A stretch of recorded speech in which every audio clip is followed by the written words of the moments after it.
विश्व वंदनीय संत सम्राट बंदी छोर सदगुरु श्री कबीर साहब जी, मेरे हृदय मंदिर के आराध्य परम पूज्य गुरुदेव जी, पूजा के योग सभी संत समाज, मैं चरण कमलों में सिर झुका के 3 बार बंदी करता हूँ।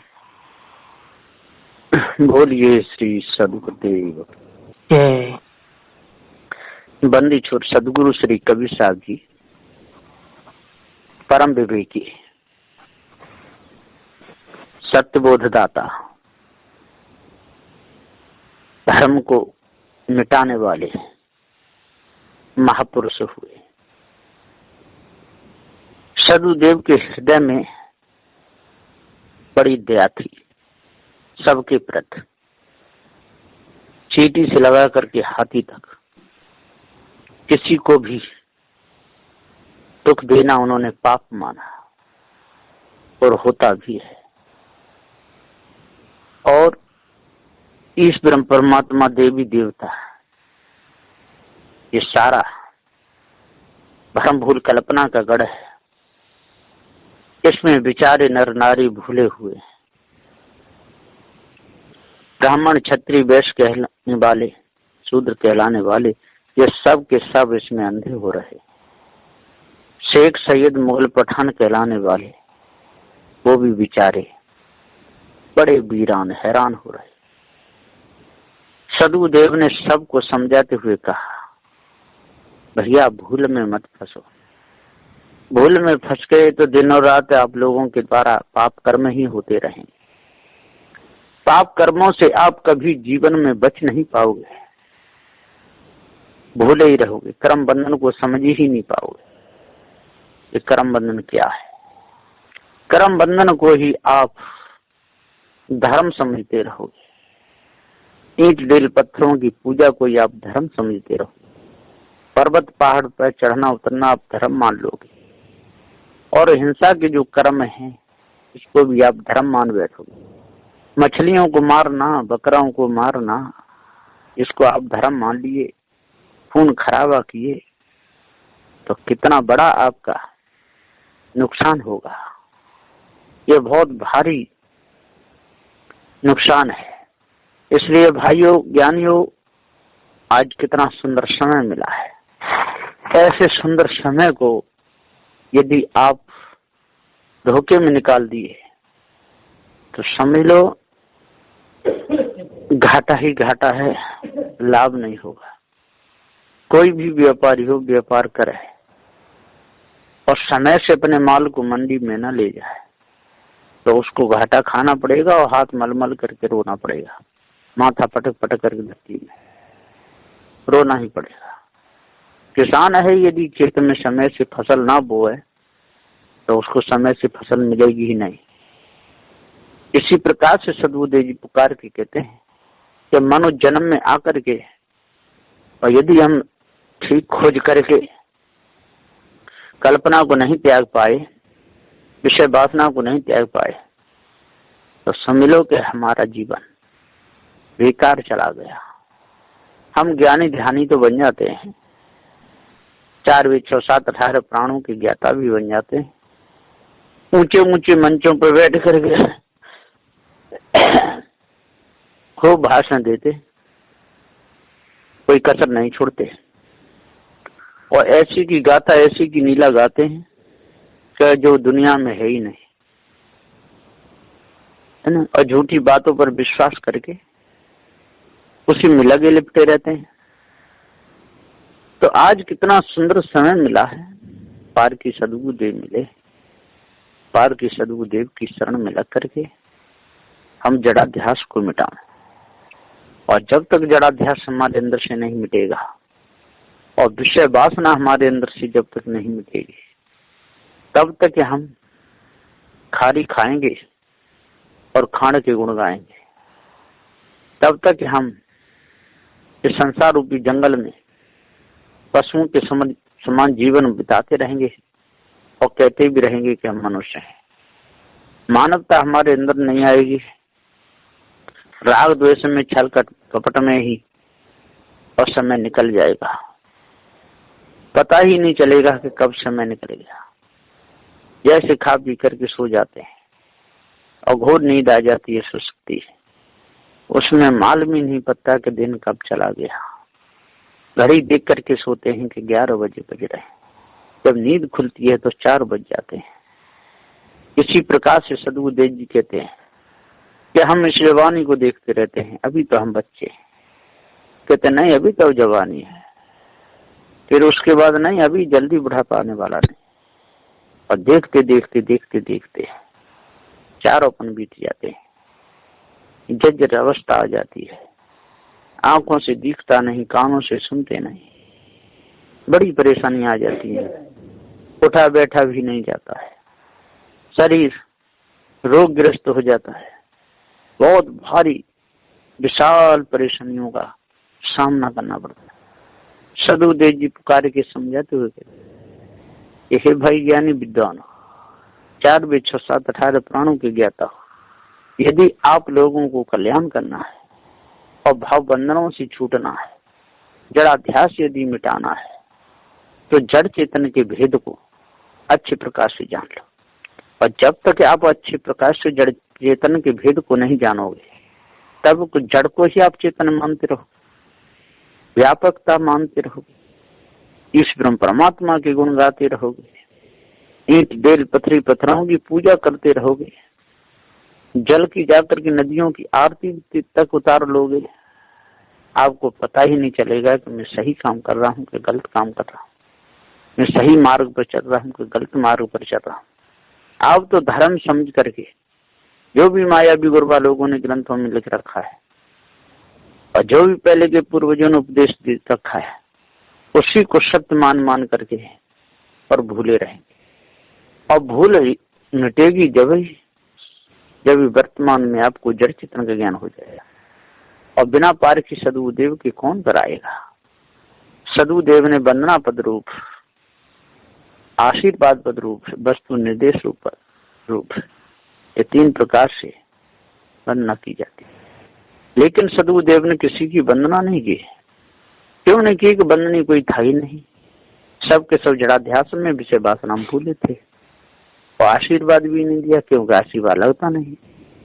आशीर्वाद तो जैसे अच्छे कर्म करेगा तो अच्छा फल मिलेगा, बुरे करेगा तो बुरे लगेगा। तो कर्मों के अनुसार ही कर्म भोग होता है, इसलिए आशीर्वाद भी किसी को सदगुरुदेव ने नहीं। हाँ, वस्तु निर्देश रूप में उपदेश दिया। यदि इनको ज्ञान हो जाए जड़ और चेतन का, और ये जड़ाध्यास से छूट जाए तो बहुत अच्छी बात है। इसलिए वस्तु निर्देश रूप में सदगुरुदेव ने उपदेश दिया, समझाया। संबोधन करते हुए बंदी छोड़ सदगुरु श्री कबीर साहब ने जड़ाध्यास को मिटाने की बहुत कोशिश की। संबोधन करते हुए सदगुरु श्री कबीर साहब ने विषय वासना से छुड़ाने की बहुत कोशिश की। फिर भी यदि कोई न छूट पाए तो इसमें बंदी छोड़ सदगुरु श्री कबीर साहब जी का कोई दोष नहीं है। कि भाई ज्ञानियों, विद्वानों और वर्तमान के भक्त सज्जनों, यदि आज आप लोगों को जब पूरा ज्ञान हो जाएगा, जड़ चेतन का भेद समझ में आ जाएगा, तो कभी भी ये ईंट बेल पत्थर पाने के लिए आपका कभी सिर नहीं झुकेगा। गलत कर्म, गलत विचार, विषय वासना के विचार आपके अंदर आएंगे ही नहीं। जब जब आपके अंदर विचार आएंगे तो अच्छे विचार आएंगे, भाव से छूटने के विचार आएंगे, सेवा दान करने के विचार आएंगे, सत्संग में जाने के विचार आएंगे, संत गुरुजनों का उपदेश सुनने का विचार आएंगे। भाव बंधन से हम कैसे छूटे, ऐसा यत्न भी आप कर सकते हो। कब? कि जब दिन और रात अच्छी प्रकार से पारखी संतों के उपदेश को सुन करके और जड़ाध्यास को मिटा दोगे तब। और जड़ाध्यास नहीं मिटा, गंगा यमुना काशी मथुरा हरिद्वार घूमते डोले, जड़ मूर्तियों के सामने सिर फटकते डोले, मायावी गुरबा लोगों से आशीर्वाद लेते हुए डोले और विषय वासना में फंस करके समय बर्बाद किए तो क्या मिलेगा? कुछ भी नहीं, धोखे मिशन में चला जाएगा। जो ब्रह्मा विष्णु महेश बड़े ज्ञानी हुए, वो भी स्त्रियों के चक्कर से और भ्रमफुल कल्पना से नहीं बच पाए। जड़ाध्यास में ही उनका पूरा समय चला गया। सनक सनंद सनातन सनक भाई बड़े ज्ञानी हुए, लेकिन भ्रमफुल कल्पना से वो बच ही नहीं पाए। जैमिनी कणाद गौतम शेष कपिल और व्यास, ये 6 ऋषि बड़े अच्छे, बड़े ज्ञानी हुए, कर्म समय सर्वत्रता ज्योति स्वरूप एक अद्वैत ब्रह्म को मानते रहे और धोखे में ही उनका समय चला गया। सूर्य वायु अंगिरा अग्नि ये भी 4 वेदों के रचयिता बड़े अच्छे और महात्मा हुए, ऋषि हुए। महात्मा क्या, क्योंकि विषय वासना और भ्रम भूल कल्पना से तो छूट ही नहीं पाए, तो महात्मा कहना संत कहना तो ये ठीक नहीं। तो वो साधु तो नहीं हुए, संत नहीं हुए, लेकिन भ्रम भूल कल्पना में विषय वासना में माते रहे और अपने को त्यागी वैरागी दिखाते रहे। तो सदगुरुदेव जी पुकार के समझाते हुए कहते हैं कि आज यदि वर्तमान में जो जड़ाध्यास को मिटा देगा, क्योंकि जो जड़ाध्यास है वो हमारे हृदय से उठा हुआ है और धोखा है। इसमें बड़े बड़े ज्ञानी बड़े बड़े ध्यानी सबके सब भूल गए। इसमें पक्ष किसी का नहीं चलेगा, चाहे वो चंद्र मुक्ला का पक्ष ले या किसी का भी पक्ष ले, वो किसी भी मतपंथ सिद्धांत का हो, यदि पक्ष अपने से भिन्न यदि किसी का भी लेगा तो पक्ष यहाँ सत्य के आगे पक्ष चलेगा नहीं, पक्ष को छोड़ना ही पड़ेगा। यदि मुक्त होना है, भाव से तरना है ना, अपने अंदर की कमी मिटानी है, तो पक्ष सभी प्रकार का तोड़ना पड़ेगा, सारे पंख उखाड़ने पड़ेंगे।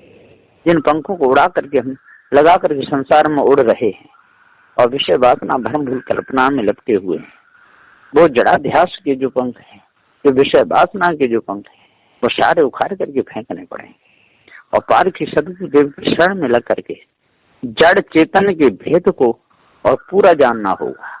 और जब तक हम जड़ चेतन के भेद को पूरा नहीं जानेंगे, तब तक तो हम संसार के गुलाम ही बने रहेंगे, है ना। खार को खाते रहेंगे, खाण की बातें करते रहेंगे, त्याग बैराग से गिरे रहेंगे, त्याग बैराग की बातें भी करते रहेंगे, विषय भोगों में फंस करके संसार के गुलाम भी बने रहेंगे और ज्ञान बोध की बातें कर करके संसार में और स्वयं भूले रहेंगे और दूसरों को भुलाए रहेंगे। तो सदगुरुदेव जी पुकार के कहते हैं कि भूलना भुलाना तो ये संसार में लगा ही है। यदि जड़ चेतन का ज्ञान हो जाए तो फिर कौन किसको भुलाएगा, नहीं भुला सकता है। कौन किसको गिराएगा, नहीं गिरा सकता है। कौन किसकी बहन बेटी को गलत नजर से देखेगा, नहीं देख सकता है। माता बहनों की इज्जत भी बन जाएगी, अपना चरित्र भी अच्छा बन जाएगा, अपनी भी खेती बहाल अच्छी हो जाएगी, दूसरे की खेती भी अच्छी बहाल अच्छी हो जाएगी। किसी प्रकार का विकार अंदर नहीं रहेगा।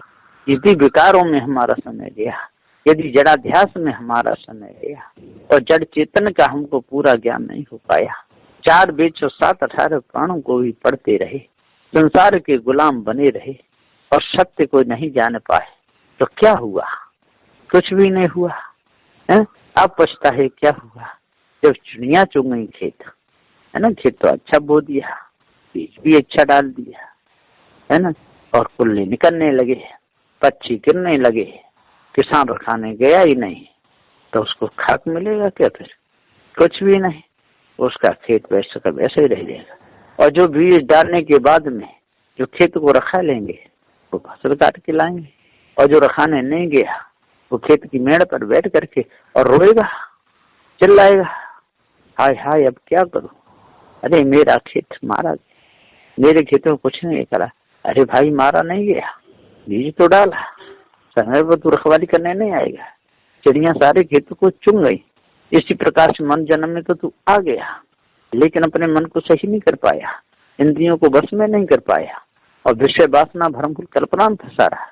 जब ये तंदूपी बगीचा उजड़ा, तब शीशान मुख को देख देख करके और बहुत रोता है, कहता है हो हाय हाय मेरा जीवन चला गया। अरे जवानी होती तो कुछ धर्म कर लेता, कुछ ज्ञान बोध विचार में लग करके अपना जीवन कल्याण कर लेता। ऐसा कहा। अब ऐसे कहने से क्या फायदा? कहता रहे, रोता रहे, है ना।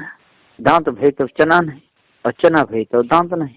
तो सदगुरुदेव जी पुकार के समझाते हुए कहते जब जवानी आई तब वैराग नहीं, और वैराग आया तब जवानी नहीं, है ना। या पहलवानी करने का विचार उठा तब बुढ़ापा आ गया, और जब पहलवानी कर सकता था और तब ऊंधी सूधी बातों में विषय वासनाओं में भ्रम में समय को निकाल दिया, कुछ भी नहीं मिला, जड़ चेतन का पूरा ज्ञान हो ही नहीं पाया। तो सदगुरुदेव जी पुकारे के समझाते हुए कहते हैं कि हे भाई ज्ञानी हो, हे विद्वान हो, 4 वेद 7 18 पुराणों के ज्ञाता हो, जपी तभी सन्यासी हो, आज कितना सुंदर समय मिला है। ऐसे सुंदर समय को यदि आप और मूर्खता में निकाल दोगे, क्रूरता में निकाल दोगे, हठता में निकाल दोगे, सटता में निकाल दोगे, लड़ने झगड़ने में निकाल दोगे, राग द्वेष में निकाल दोगे, और जो सदगुरु श्री कबीर साहब जी की जो न्याय निर्णय की अच्छी पवित्र वाणी है उसको यदि नहीं समझोगे और सदगुरु श्री कबीर साहब जी को नास्तिक बताते रहोगे, पार की संतों को नास्तिक बताते रहोगे, तब तक समझ लो कि आपकी आंखों पर विषय वासना रूपी भ्रमफुल कल्पना रूपी पट्टी लगी ही रहेगी, हटेगी नहीं। इसलिए वे विचार से काम लो। सदगुरु श्री कबीर साहब जी नास्तिक नहीं थे, ठीक शुद्ध रूप में आस्तिक थे। उन्होंने सत्य की पूजा बताई, उन्होंने जिन्नों की पूजा बताई, माता पिता के घर में रहने से भक्ति बताई, साधु हुए तो संत गुरुजनों की सेवा बताई। उन्होंने ईंट डेल पत्थर पानी पूजा बताई नहीं, तो सदगुरुदेव नास्तिक कैसे हो सकते हैं? नास्तिक तो वो है कि जो दुनिया में है ही नहीं उसकी पूजा बताते हैं, नदी नालों की पूजा बताते हैं, तंत्र मंत्र जादू टोना में फंसाते हैं, जात वर्ण के चक्कर में फंसाते हैं, छुआछूत के चक्कर में फंसाते हैं, न्याय निर्णय उनके अंदर है ही नहीं, पवित्र उनका मन है ही नहीं, वो नास्तिक है। जो सूर्य चंद्र को देवता मान करके पूजा कर रहे हैं, पृथ्वी जल वायु अग्नि को मान करके पूजा कर रहे हैं, ईश ब्रह्म परमात्मा जो दुनिया में है ही नहीं, जो निराकार है उसको प्राप्त करना चाहते हैं, ब्रह्म के भ्रम में लग करके अपने पूरे समय को बर्बाद कर रहे हैं, अल्लाह खुदा ताला के चक्कर में पड़े हुए हैं, वो नास्तिक है। उनको नास्तिक कहना चाहिए, है ना। तो सदगुरुदेव जी पुकार के समझाते हुए कहते हैं कि भैया जड़ाध्यास को दूर करो, भरम को बिल्कुल निकाल दो और त्यागी वैरागी बन करके और हृदय की कालमा को दूर करके जड़ चेतन के भेद को जान करके अष्ट महासद्गुणों को हृदय में भर करके अपना जीवन कल्याण उद्धार कर लो, तब आपको पूर्ण शांति मिलेगी। और विधि से आप लोगों को न कभी शांति मिली है और न जीवन में कभी मिलेगी। बस इन्हीं वचनों के साथ में मैं अपनी वाणी को विराम देता हूँ। बोलिए श्री सदगुरुदेव की जय।